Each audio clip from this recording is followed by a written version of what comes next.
오늘도 하나님의 은총이 여러분 가운데 충만하길 바라며 오늘 예수 육신을 입은 하나님, 예수 육신을 입은 하나님이라는 제목으로 하나님 말씀 같이 나누겠습니다. 제가 오늘 파워포인트를 함께 준비했으니까요, 우리 이효능 권사님 제가 다음 한번 넘겨주시길 바랍니다.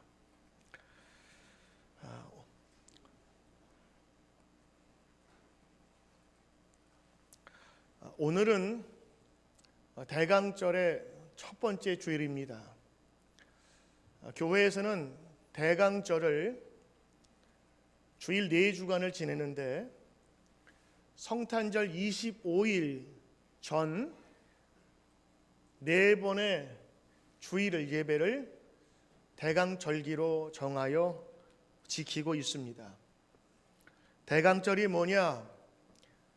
대림절이기도 하고 혹은 강림절이라고도 하는데요, 영어로는 Advent라고 합니다. 라틴어에서 온 단어인데 Adventus라는 것이 어디를 향하여, 어디를 집중하여라는 그런 뜻이거든요. 그래서 이 Adventus는 뒤에 아직 아닙니다.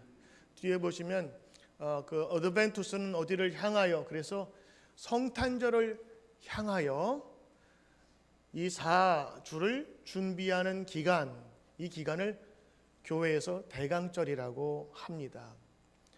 한자로 보면은 대가 기다릴 대자, 강자가 내려올 강자, 그래서 하나님이 이 땅에 내려오심을 기대한다, 이 대강절입니다. 이 한자의 뜻을 모르면 대강 준비하라는 것으로 여겨질 수 있잖아요. 대림절이라고도 불러요. 기대하는데 그분의 내려오심, 임재를, 그분이 여기에 계심을 기다린다, 임마누엘이죠. 그리고 강림절, 그분의 임재가, 예수님께서 오시는 그것을 기다리며 준비한, 그래서 대강절, 대림절, 강림절 다 같은 뜻이기도 합니다. 대강절은 우리가 갖고 있는 달력하고는 다르게 교회에서는 대강절부터 시작을 합니다. 그래서 우리가 갖고 있는 달력은 1월 1일이 우리 12달의 시작이지 않습니까? 근데 교회력으로 보면, 교회 역사로 보면 교회 달력은 이 대강절이 교회의 첫 시작이에요. 그래서 예수님께서 오심을 마리아처럼 혹은 시므온처럼 마음으로 준비하며 예수님 오심을 기다리는 바로 그 첫 시작이 교회력의 시작인 것입니다. 자, 그렇다면 오늘 대강절을 우리가 지키는데 과연 무슨 의미가 있길래 예수님 성탄절 4주 동안 이것을 지킬까요? 그 다음 화면을 보시면 4가지의 의미가 있습니다. 첫 번째는 예수님께서 육신을 입고 이 땅 위에 오신 것을 밝히 전하는 기간입니다.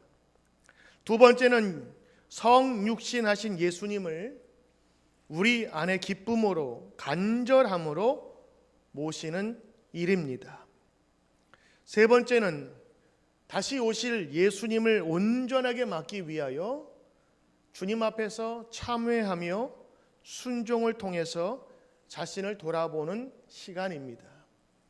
네 번째는 다시 오실 재림주를 기다리며 준비하는 기간이 바로 이 대림절의, 대강절의 의미인 것입니다.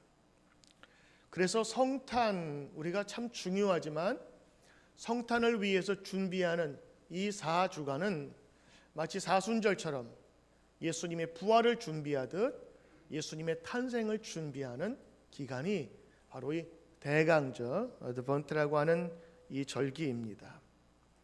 특별히 성탄은 성육신의 출발점입니다. 다음 보시면 성육신, 한자로 우리가 되어 있기 때문에 아마 이해가 더 빠르실 거예요. 이룰 성자, 육신을 이룬 사건. 하나님이 이 세상에 육신으로 되어서 이곳에 내려오셨다라고 하는 것이 성육신, 대강절, 대림절의 뜻입니다. 그래서 이 성탄, 거룩한 탄생인데, 탄생이라 하는 인간의 이 세상에 육신을 입고 태어난 것 아니겠어요? 바로 그래서 성탄, 성육신, 그리고 하나님께서 우리에게 임하신 그 하나님의 거룩한 사건, 이것이 바로 성탄 사건인 것입니다. 요한복음 1장 14절에 있는 말씀에 근거하면 말씀이 육신이 되어 우리 가운데 거하신 사건을 성육신이라 우리는 이렇게 말합니다. 요한복음 1장 1절에 보면 하나님 말씀이 곧 하나님이다. 그분이 하신 말씀이 곧 하나님이시다라고 말씀하셨고, 그리고 그 말씀이 육신이 되어 우리 가운데 거하셨다라고 말씀하셨습니다. 이 요한복음에 의한 추론에 의하면 결국 하나님은 말씀이신데 말씀이 이 세상에 내려오셔서 우리와 함께 계셨다. 그분이 바로 주 예수 그리스도심을 우리에게 보여주고 있는 것입니다. 사도 요한에 따르면 존재하는 모든 피조물은 이 말씀을 통하여 지음을 받았습니다. 이 말씀은 이제 육신이 되어서 사람들 사이에 거하셨는데, 이 말씀은 참 빛이며 모든 사람의 생명이 된다라는 것입니다. 육신이 되신 이 말씀은 예수 그리스도로서 우리에게 오셨는데, 예수 그리스도의 그 오심이 바로 곧 성육신의 사건이라고 하는 것입니다. 성육신의 개념은 하나님이 인간의 몸을 입으신 것, 곧 자기를 비워 모든 조건에서 인간과 같이 되었다고 하는 것을 의미합니다. 화면에 보시면 빌립보서 2장 6절과 7절에 있는 말씀이 있는데 같이 한번 읽어볼까요? 그는 근본 하나님의 본체시나 하나님과 동등됨을 취할 것으로 여기지 아니하시고 오히려 자기를 비워 종의 형체를 가지사 사람들과 같이 되셨고. 자, 오늘 이 빌립보서 2장 7절에 있는 말씀은 예수님께서 어떤 일을 하셨는지를 보여주고 계세요. 그분은 이 세상에 오시기 전 하나님과 동등됨을 취할 수 있는 신격체였습니다. 그러나 그 위에 계신 분이 종의 형체, 우리 인간의 몸의 형체를 가지고 내려오셔서 우리의 죄에 대한 모든 하나님의 사역을 이루신 것을 고백하고 있습니다. 그래서 오늘 성탄은요, 그냥 예수님 거룩한 분이 탄생했다고 하는 정도가 아니라 그분이 가지고 있었던 하나님과 동등됨을 취할 수 있는 것을 내어 버리고 오셨다는데 큰 의미가 있는 것이지요. 성육신은 모든 만물을 지으신 분이 지음을 받은 존재 가운데 하나가 되었음을 뜻하고 있습니다.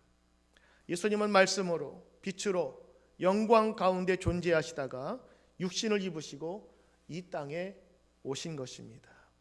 사도 요한은 14절에서 말씀이 육신이 되어 우리 가운데 거하심에 우리가 그의 영광을 보니 아버지 독생자의 영광이요 은혜와 진리가 충만하더라라고 표현하고 있는데, 이 말씀이 육신이 되셨다라는 것은 예수님은 완전한 하나님이셨는데 완전한 인간으로 오셨다는 것을 말합니다.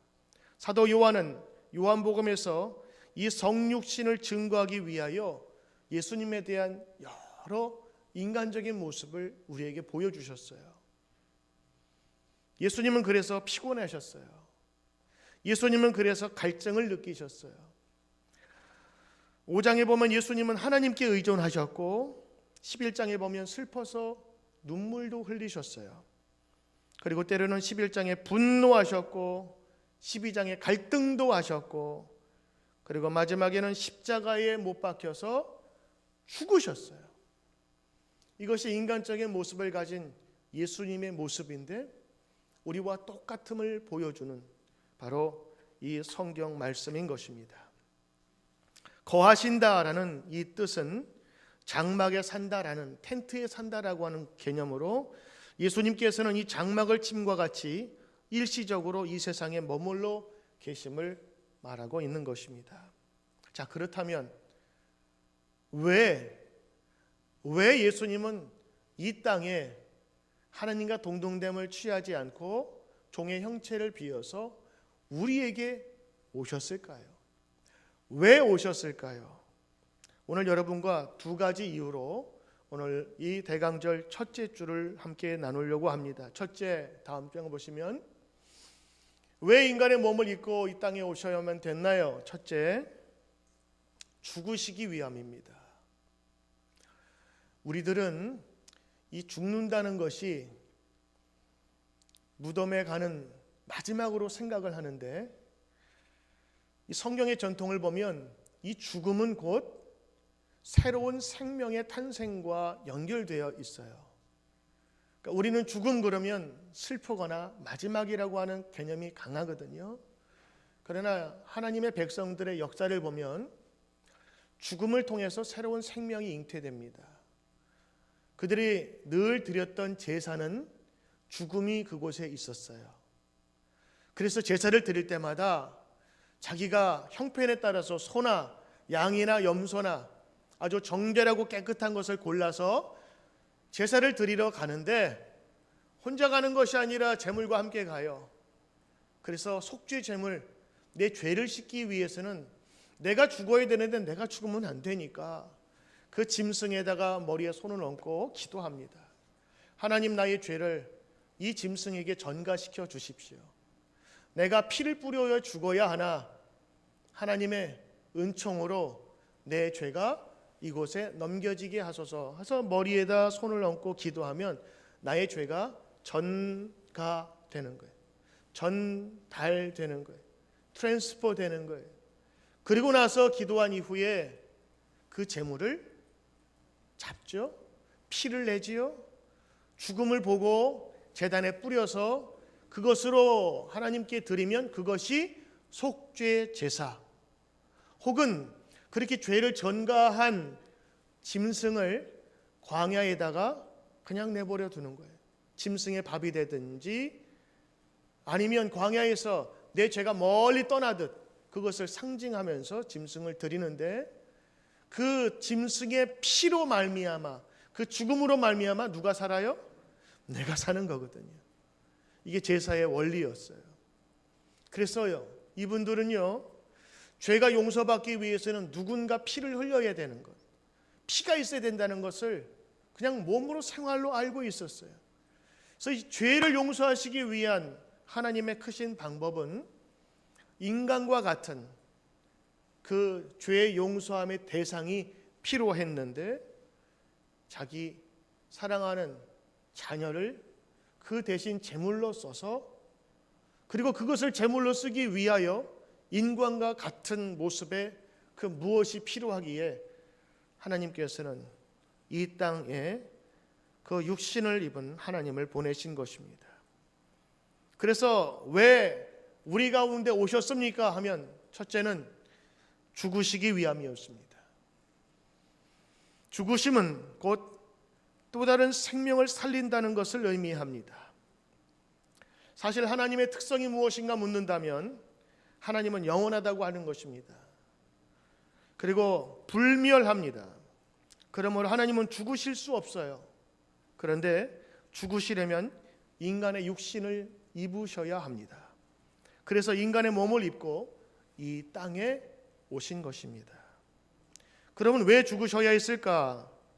말씀한 것처럼 우리의 죄를 대신 짊어지기 위함이었습니다. 죄의 삭은 사망입니다. 모든 사람이 죄를 범하였습니다. 모든 사람은 자신의 죄의 값을 치르기 위하여 죽어야만 했습니다. 그런데 그 죄가 용서받으려면 누군가 그 죄값을 대신 치르고 죽어야 합니다. 요즘에 아마 비슷한 제도가 있다면 뭐가 있을까요? 보석금 제도, 아마 그것이 아닐까요? 죄를 지었지만 법정에서 정해놓은 돈을 내면 그가 풀려나올 수 있죠. 아니 어떻게 돈으로 그 죄값을 삽니까 할지 모르지만 지금 우리가 지금 살고 있는 이 시대에 통용되고 있는 법입니다. 인간은 누구나 죄인이고 아무나 대신 죽어줄 수 없어요. 그래서 하나님께서 인간의 몸을 입고 이 땅에 오셔서 우리 죄를 짊어지고 죽어주신 것입니다. 우리 화면에 보시면 베드로전서 2장 24절에 있는 말씀이 나오는데, 베드로 사도도 이렇게 고백하고 있습니다. 친히 같이 한번 읽어볼까요? 친히 나무에 달려 그 몸으로 우리 죄를 담당하셨으니 이는 우리로 죄에 대하여 죽고 의에 대하여 살게 하려 하심이라. 그가 채찍에 맞음으로 나음을 얻었나니. 자, 오늘 보십시오. 말씀이 어떻게 되어 있어요? 그가 죽으심으로 우리는 죄에 대해서 죽었어요.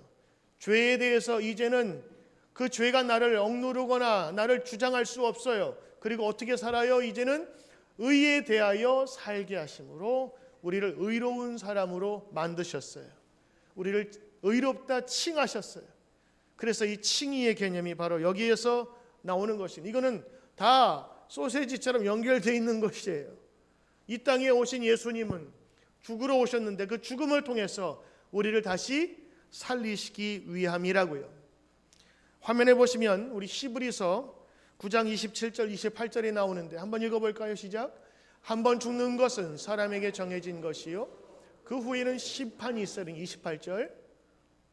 이와 같이 그리스도도 많은 사람의 죄를 담당하시려고 단번에 드린 바 되셨고 구원에 이르게 하기 위하여 죄와 상관없이 자기를 바라는 자들에게 두 번째 나타내시리라. 아멘. 오늘 히브리서는 예수님의 구속하신 모습을 이렇게 얘기하고 있어요. 예수님도 그리스도도 사람들의 죄를 담당하시려고 단번에 들여서 죽으셨다라고 하는 것입니다. 예수님은 이 세상에 죽으러 오셨어요. 그 죽음을 통해서 구원하시기 위함이었지만 죽으시기 위해서는 육신을 입으셔야 했거든요. 그래서 이 인간의 몸을 입고 오신 것입니다. 또 한 가지 예수님께서 인간의 몸을 입고 이 땅에 오신 이유가 두 번째 이유가 있습니다.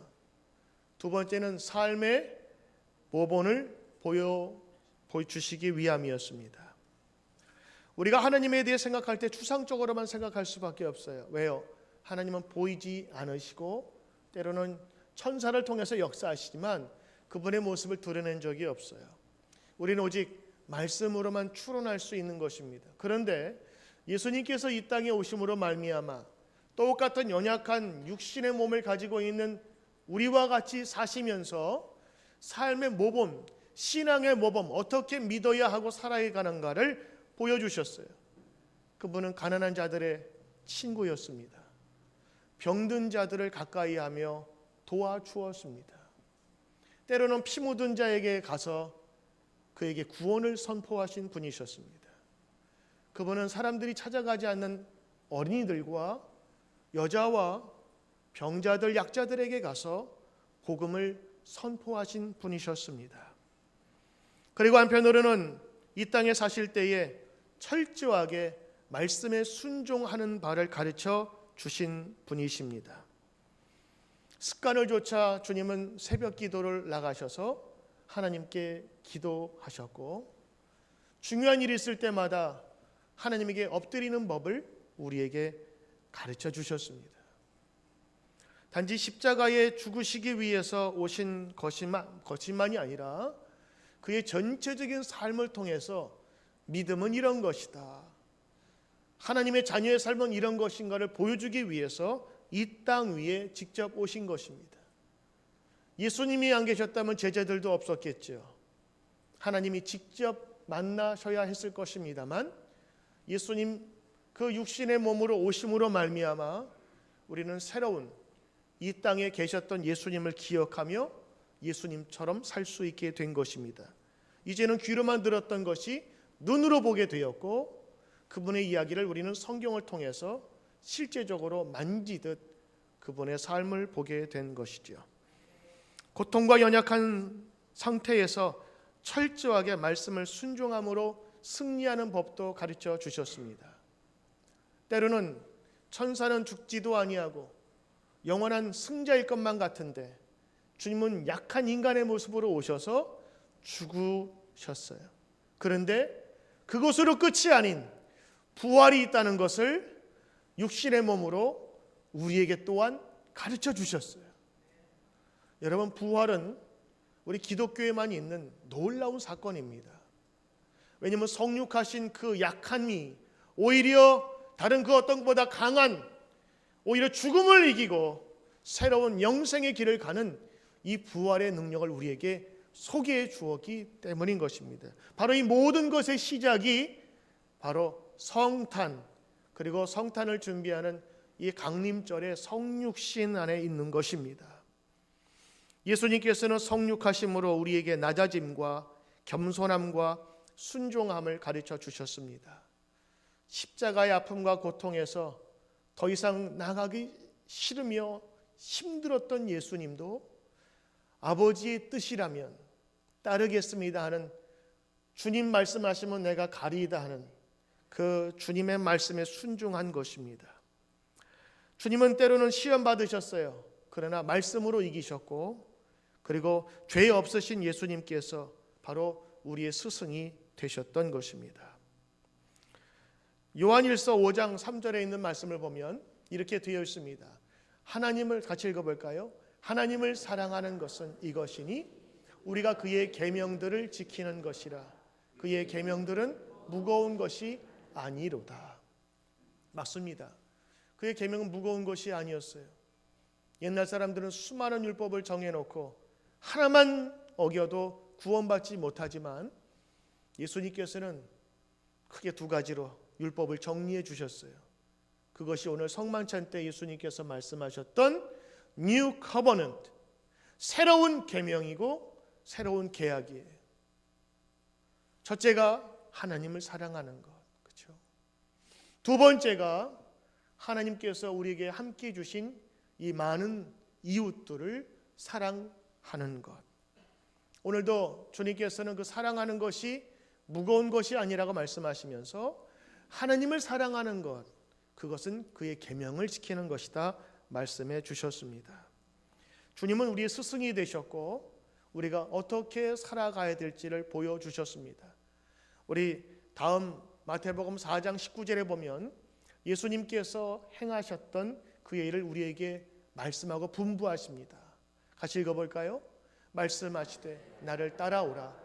내가 너희의 사람 낚는 어부가 되게 하리라 하시니. 마지막 주님께서 가실 때에 행복해지기 위해서가 아니라 사명자로 살라고 말씀하십니다. 사명자로 살면 행복해질 수 있다는 것을 말씀해 주고 있는 거예요. 예수 믿는 것이 행복해지기 위해서라면 때로는 그것은 너무 얕고 그리고 깊지 못할 때가 있습니다만, 사명자로 사는 사람은 사명을 통하여 진실된 그리고 깊은 하늘의 비밀을 알게 되어 정말 귀한 행복을 알 수 있다고 하는 것입니다. 예수님께서는 이 모든 것들을 우리에게 가르쳐 주시고 나타내 주시고 본을 보이시기 위하여 이 세상에 오신 것입니다. 그분은 죽으러 오셨고 죽으러 오심으로 우리를 구원하시기 위한 큰 일을 행하신 것입니다. 주님은 인간의 약함을 다 아시고 경험하시며 약할 때 무엇을 해야 하는지, 그리고 우리가 세상을 살아가면서 어디에 초점을 맞춰야 되는지를 직접 몸으로 보여주셨고, 때로는 부활하신 이후에는 약하고 약한 제자들을 직접 찾아다니시면서 하나하나 다 세워주셨어요.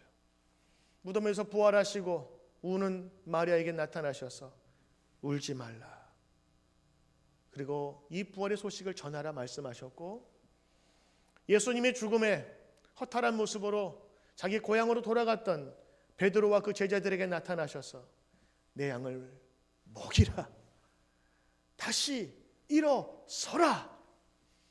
때로는 엠마오로 가는 제자들을, 그 제자들에게 나타나셔서 예수님의 부활하신 모습을 직접 보여주셨고, 그들이 다시 용기를 얻어 새로운 힘을 할 수 있는 새로운 제자로서의 삶으로 바꾸어 주신 것입니다. 만약 이 땅에 오시지 않았다면 그분의 이런 아름다운 그리고 용기 있는, 그리고 그분이 가셨던 길은 우리가 찾기 힘들 것입니다. 이제 이 땅에 오신 예수님, 죽으러 오셨지만 우리를 살리기 위함이요, 연약함으로 오셨지만 삶의 본을 보이시기 위한 이 주님의 성육신, 그리고 이 땅에 오신 성탄을 이제 우리 4주 동안 기도로 마음으로 준비하는 귀한 대강정 되시기를 주의 이름으로 축원합니다.